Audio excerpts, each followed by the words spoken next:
रुकावटें आती हैं सफलता की राहों में, रुकावटें आती हैं सफलता की राहों में, यह कौन नहीं जानता, फिर भी वह मंजिल पा लेता है, फिर भी वह मंजिल पा ही लेता है जो हार नहीं मानता। जी हां दोस्तों, ऐसा ही कुछ कर दिखाया है बिहार की सृजा ने। सृजा ने सीबीएसई बोर्ड की 10वीं की परीक्षा में टॉप करके पूरे देश को अपना बना लिया है। 10वीं की परीक्षा में सृजा ने टॉप किया। उसे कुछ विषयों में पूरे 100 के 100 नंबर मिले और कुछ में 1-2 नंबर कम मिले। सृजा ने 99.4% अंक हासिल करके टॉप किया है। आखिर ये सृजा है कौन? सृजा 10वीं की छात्रा है, लेकिन मैं आपको बताता चलूं कि सृजा की बहुत ही दर्द भरी कहानी है, जिसे पिता ने भी ठुकरा दिया था। ऐसी सृजा जिसको पिता ने ही ठुकरा दिया, लेकिन टॉप करने के बाद आज पूरे देश ने उसको गले से लगा लिया। हम गर्व करते हैं सृजा तुम पर। कठिनाइयों के दौर में भी आपने सफलता प्राप्त की।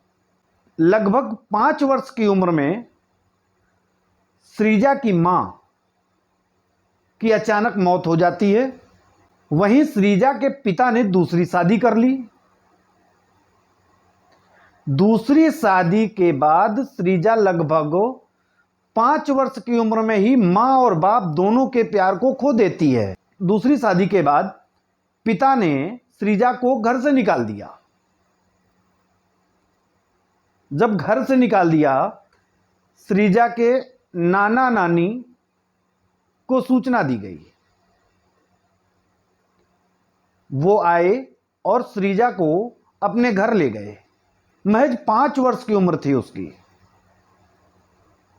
मां और बाप दोनों का अचानक प्यार न मिल पाना, ऐसे में सृजा बहुत गुमसुम रहने लगी।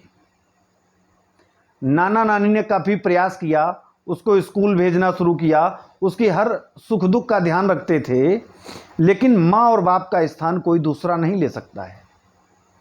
सृजा ने अपने जीवन में लगभग उस समय हंसना ही बंद कर दिया था।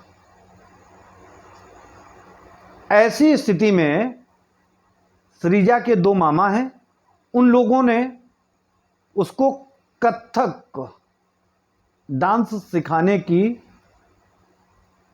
क्लास में भेज दिया। जब कथक डांस जाने लगी तो कथक डांस की एक विशेषता है कि उसमें चेहरे पर भाव लाने पड़ते हैं और वो भाव मुस्कान वाले होते हैं। डांस की शिक्षिका के द्वारा अथक प्रयास के बाद सृजा के चेहरे पर मुस्कान आई और उसने वहीं से हंसना शुरू किया। और फिर सृजा ने केवल और केवल अपने काम पर ध्यान दिया। घर में रहे तो पढ़ाई, डांस क्लास में जाए तो नृत्य सीखना। लगातार अपने जीवन में सफलता पाने का लक्ष्य लेकर के सृजा ने अपने जीवन की शुरुआत की और इसी तरीके से वो आगे बढ़ती चली गई। सृजा की नानी सृजा का पूर्ण रूप से ख्याल रखती थी। उसकी हर स्थिति में उसके हर कष्ट को महसूस करती थी। लेकिन 5 वर्ष की उम्र में जब पिता ने ठुकरा दिया था, तब से आज तक अपनी बेटी की सुध न लेने वाला पिता शायद जीवन में मैंने पहली बार देखा। पिता ने सुध नहीं ली, लगातार शिक्षा में अपनी मेहनत करने के बाद सृजा ने सीबीएसई बोर्ड में 10वीं की परीक्षा में जब टॉप किया